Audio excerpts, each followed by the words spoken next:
Amaranantsika ny vaovao avy eto an-toerana ny taranja bodybuilding zay zareo tetsy klubna Tsahamanitra moa no mikarakara faninanana omaly asabotsy fombiazana tanteraka ny an'ity club ity tamin'ireo zay nandray anjara tamin'izany faninanana izany.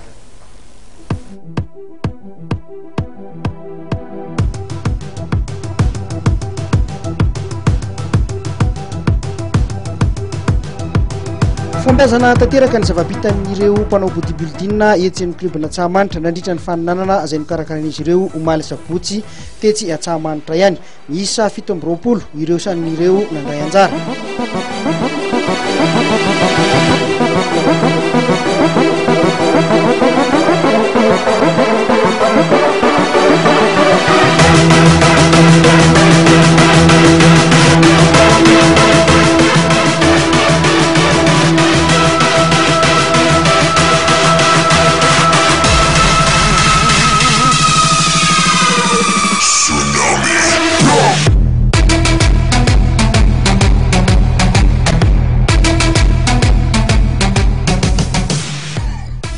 Izara telo ny fampisehoana teo ny bodybuilding ny épreuve de force ary ny bras de fer. Samy nahina ampiseho ny fahaizany ireo mpiatroka teto Tsahamanitra tamin'ity hetsika ity. Maro be ihany koa ireo mpijery no liana tamin'ireto bokonozatra ireto. Raha ny tanjona aloha dia azo lazaina hoe tratra ilay izy tafipita ny afatra tonga ny mpikambana na avy any ivelany manao démonstration na ny mpandray anjara izay atao anatiny dia navitrika tokoa nanao. Ny tanjona moa dia fampahafantarana ny bodybuilding. Inona zany natao hoe hetsika manaraka club-na Tsahamanitra?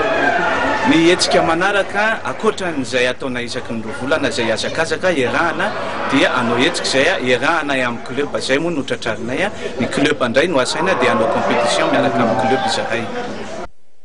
Toy izao ary ny vokatra tamin'izany. Eo amin'ny Petite Taille Andriana Solo Benjamin larina voalohany, larina faharoa Rahavo Tia Niaina Jules Miora, larina fahatelo Razafy Matratra Roman. Teo amin'ny Moyenne Taille dia nahazo larina voalohany Randre Tsarafara Solofinirina, larina faharoa Randre Tsiferana Jean-Marie ary larina fahatelo Randre Nandrasana Tanjona Odon. Teo amin'ny Grande Taille kosa indray dia Rakotoniana Erilala no nahazo larina voalohany, Andriana Solo Asina ny larina faharoa ary Randrea Rimanana Doli ny larina fahatelo.